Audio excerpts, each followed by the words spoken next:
For privacy reasons, the names of individuals involved in this case have been changed. Stay tuned. Fear spread like wildfire in the 1980s. The idea of their loved ones being influenced by something genuinely wicked was a waking nightmare for many during the so-called satanic panic that swept through America.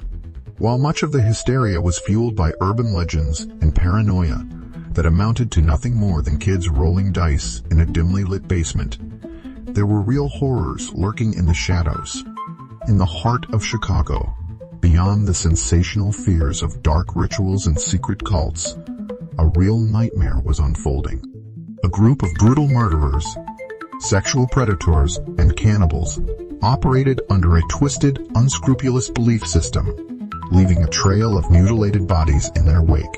The media later dubbed them the Chicago Ripper Crew, but their crimes were far worse than any tabloid headline could ever report. This was the monster, where every unsolved mystery contains secrets that want to be revealed. Step into the darkness and explore them with us. Don't hesitate to leave a like as an encouragement for us. And don't forget to subscribe to the channel and turn on the notification bell to update the most classic cases. The Chicago Rippers were one of the most notorious murderous organizations in American crime history, wreaking havoc throughout the 1980s. The group consisted of 4 criminals, each with their own brutal acts, but all were manipulated by the leader, a criminal with a twisted mind and sick cult beliefs. Not only did they kill, they also performed gruesome rituals involving sacrifice and cannibalism, turning the cases into a nightmare that haunted Chicago. Richard Geller, born in 1953, was the mastermind behind all these horrifying crimes. He appeared normal, with no signs of a serial killer, but inside he contained a twisted mentality and extreme cult ideas. Geller once worked for Michael Wayne Garrett, one of the most notorious serial killers in America, and there are many theories that he was strongly influenced by Garrett. Under Garrett's guidance, Geller gradually became obsessed with bizarre sacrificial rituals, believing that killing and eating the victims would bring supernatural powers. When he founded the Chicago Rippers, he not only murdered, but also organized horrifying rituals, turning his members into madmen, believing absolutely in the sick doctrines he created. David Spencer was Geller's most active accomplice, always present at most of the murders. He not only participated, but also showed a sick interest in torture. Spencer was a violent person, ready to follow any of Geller's instructions without hesitation. In the cases, he was the one who directly tortured the victims, ensuring that they suffered terrible pain before dying. Spencer was also one of the most loyal members of the cult that Geller founded, believing that those gruesome rituals would give him extraordinary powers. Anthony Klein, Peter Klein's younger brother, was an extremely violent man. Unlike Spencer, who simply followed orders, Anthony seemed to enjoy torturing his victims. He not only killed but also invented new forms of torture himself, causing his victims to suffer the utmost pain.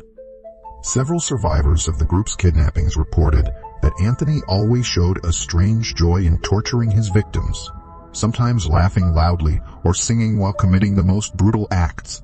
This showed that he was not only an accomplice, but also a dangerous psychopath with a tendency toward pure violence. Peter Klein was the least directly involved in the murders, but still played an important role in the gang. He often assisted in the kidnapping of victims, choosing suitable targets, often vulnerable women such as prostitutes or people walking alone at night. In addition, Peter also helped cover up the tracks, dispose of bodies, or destroy evidence to avoid being pursued by the police. Although he did not directly commit the crime, his complicity made him an indispensable part of the Chicago Rippers, aiding and abetting their brutal acts for many years. The group was not simply a gang of murderers, but was also deeply rooted in pagan beliefs, created by Geller himself. He convinced members that killing and eating their victims would give them immortality or extraordinary powers. Their rituals often included cutting off the victim's chest, performing monstrous acts on the body before killing them, and using body parts in a gruesome sacrificial ritual. Geller claimed that eating a part of the victim's flesh would absorb the person's soul, thereby increasing personal power. The members of the group who had been psychologically manipulated not only believed in these acts, but also enjoyed them, turning each murder into a sick festival of evil. The existence of the Chicago Rippers plunged the entire city of Chicago into terror throughout the early 1980s. Mysterious disappearances, gruesomely mutilated bodies, and chilling stories about the murderers forced the police to intervene with the utmost determination. When the group was arrested, the entire United States was truly shocked by the level of cruelty and illness of these people. The crimes they committed were not only serial murders, but also a symbol of extreme perversion and crime. A horrifying story that will forever haunt American history. The barbaric acts of the Chicago Rippers were not simply murders, but also had a sick cult color founded by Richard Geller. During the period of 1981-1982, this gang spread terror in Chicago with kidnappings, torture, and brutal murders. Their methods of action were organized, methodical, and more terrifying than those of ordinary serial killers. The victims were mainly young women, especially prostitutes and those in difficult and vulnerable circumstances. This group of murderers did not only kill for sick pleasure, but also turned the crimes into part of a demonic ritual, where they believed that torturing the victims and eating human flesh would help them gain supernatural powers. The Chicago Rippers' hunting methods were carefully planned. The group often drove a van or truck through red light districts, where there were many prostitutes or women walking alone at night. They pretended to ask for directions, offered to pay for services, or even posed as customers to lure the victim into the car. When the prey entered, the door was immediately slammed shut, and one of the accomplices quickly covered their mouths and tied their hands and feet to prevent them from resisting. The victims were overwhelmed by the number of attackers and had no chance of escape. From there, the group would take them to a secret location, usually Richard Geller's house, or an abandoned house used as a place to perform barbaric rituals. Once in custody, the victims were subjected to brutal acts beyond imagination. One of the most horrifying marks of the Chicago Rippers was the mutilation of the victims' breasts while they were still alive. Richard Geller, the leader of the gang, believed that eating the flesh of women's breasts would bring spiritual power, and he forced the other members to participate in this sickening ritual. Many victims are tied to beds or chairs, beaten, and tortured with sharp tools. These tortures do not last for minutes or hours, but can last for days, as they want to prolong the pain of their prey to the limit before killing them. After performing the gruesome rituals, the group will finish off their victims in a variety of ways. Some are strangled to death, others are stabbed repeatedly with knives, or simply left to die. The bodies of the victims are not buried, but are often dumped in remote areas along highways or riverbanks, where they believe they will not be discovered immediately. The brutality of the killings shows that this group is not simply murderers, but also has a distorted belief in pagan rituals, where human life is viewed as a tool to satisfy violent desires and insane beliefs in supernatural powers. The crimes committed by the Chicago Rippers were so brutal that they shocked both the police and the public. One of the most horrific cases involved a victim whose breasts were cut off while she was still alive, then left to suffer until she died. In another case, a woman was tortured for days. Her body parts were mutilated, and her body was dumped on the side of the road like trash. Some cases involved gruesome sacrificial rituals, where Richard Geller acted as a priest, leading the group in barbaric acts that he believed would bring them blessings from some evil force. The perversion of the Chicago Rippers' behavior was not just in the murders, but in the way they treated death as part of a sickening ritual. Each case bore a macabre mark, a twisted message about power and control. They not only physically tortured their victims, but also tried to completely destroy their spirits, turning them into mindless sacrifices in a grotesque ritual. When the case was exposed, what was revealed shocked the entire United States with the existence of a gang of insane murderers willing to do anything to satisfy their twisted beliefs. The following cases not only show the brutality of their operations, but also reflect the organized nature and terrifying methods of killing they employed. The disappearance of Linda Parker, May 1981. Linda Parker, 21, was a bar girl on Chicago's South Side. One evening in early May 1980, 1. She left work around 11 p.m. to go home but never arrived. Her roommate called the police after Linda did not show up all night and was not heard from again the next morning.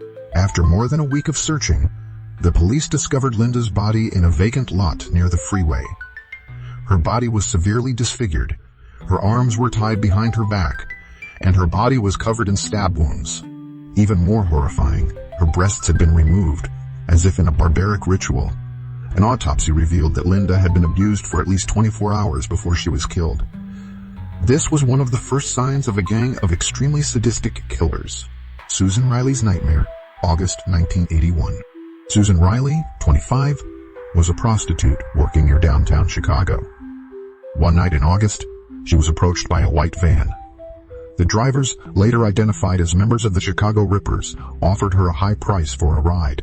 Unsuspecting, Susan got into the van and was immediately bound and gagged. The group took her to Richard Geller's home, where she was tortured for 2 days. Neighbors later testified that they heard screams coming from the house the night Susan disappeared, but no one called the police, thinking it was just a simple argument. Police found Susan's body a week later in a canal. Her breasts were removed, and her face was disfigured beyond recognition. Forensic examinations showed that she had been tortured with sharp instruments, beaten to the point of exhaustion, and then strangled to death. Mary Johnson's death, December 1981. Mary Johnson, 19, was a college student on her way home from a late-night shift at a restaurant. While walking through the parking lot, she was abducted by the Chicago Rippers, who forced her into a van. What followed was one of the most gruesome cases involving the gang. Mary was taken to an abandoned house in the Chicago suburbs, where she was tortured and subjected to a bizarre ritual. Richard Geller, the leader, performed a sacrificial ceremony with the other members. They used knives to cut into her skin, cutting off parts of her body while she was still conscious. Mary's death was not immediate. She was left in a state of agony for several hours before the group decided to finish her off by stabbing her multiple times in the chest. A month later, Mary's body was found in a wooded area, about 30 km from Chicago. Part of her body was missing, leading police to suspect that the murderers had actually cannibalized her as part of their ritual. Failed kidnapping and surviving witness, March 1982. On March 21, 1982, a young woman named Lisa Carter, 23 years old, was lucky to escape the hands of the Chicago Rippers, becoming an important witness to help expose the gang's crimes. Lisa was kidnapped by the group while waiting for the evening bus. They used a familiar approach, driving up and pretending to offer her a ride. When she refused, they quickly got out, dragged her into the car, and tied her up. However, while driving to the detention center, the car got stuck on a muddy road. Taking advantage of their distraction, Lisa untied herself and jumped out of the car when the door opened. She ran into a nearby residential area and banged on the doors of people's houses to call for help. Thanks to the people who immediately called the police, she was saved and became the only witness who could describe the kidnappers. Based on Lisa's testimony, the police began an investigation and gradually uncovered the mystery of the previous disappearances. After Lisa Carter escaped, the police closely monitored the area where she was kidnapped. An extensive investigation led to the arrest of members of the Chicago Rippers. Police searched Richard Geller's house and discovered gruesome evidence, including knives, bloody clothes, and several photos of torture victims. A notebook of sacrificial rituals was also seized, detailing how the group carried out the killings. When police compared the evidence collected from Richard Geller's home with previous unsolved disappearances and murders, they quickly realized the extent of the horrors committed by the Chicago Rippers. Photos found in the home not only captured the brutal torture, but also showed the cult rituals the group performed on their victims before killing them. Police determined that many of the women in the photos had not yet been found, making them even more determined to identify and recover the bodies of these unfortunate people. Blood samples from clothing, knives, and other items in the home were sent for forensic testing. The results showed that they belonged to multiple victims, most of whom were women who had been reported missing within the past year. This proved that the case was not limited to one or two victims, but a series of calculated murders. The police also discovered a thick notebook, meticulously recording the ritual sacrifices with dates. describing how the victims were killed, and even the initials of some of the victims. This was important evidence that helped the investigation agency connect the Chicago Rippers to the horrific cases they had committed. When arrested and questioned, the members of the group initially appeared calm, even denying all accusations. Richard Geller was the coldest. He was completely silent and refused to cooperate. David Spencer and Peter Klein also tried to avoid questions, while Anthony Klein panicked as soon as he was separated from the group. Under pressure from the police and clear evidence, Anthony Klein was the first to break down. He began to confess how the group operated, revealing how they kidnapped women, tortured them in gruesome rituals, and then murdered them without hesitation. He claimed that Richard Geller was the mastermind, the one who created the bizarre sacrificial rituals and forced the group to comply. Anthony Klein's testimony helped the police reconstruct many cases, identifying the locations where the group had held and murdered their victims. Using the information he provided, investigators tracked down and found more bodies dumped in deserted areas outside the city. Some of the victims were severely decomposed, but forensic experts were still able to identify them through DNA analysis. These findings further strengthened the group's criminal record, making their convictions more certain. After gathering enough evidence, prosecutors charged Richard Geller and his accomplices with a series of serious crimes, including kidnapping, rape, murder, torture, and committing acts of inhumane cruelty. The trial took place with special public attention, as gruesome details about the Chicago Rippers' murder methods were revealed to the public.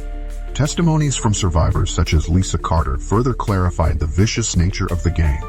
Richard Geller, the mastermind and spiritual leader of the gang, entered the courtroom with an unnerving calm.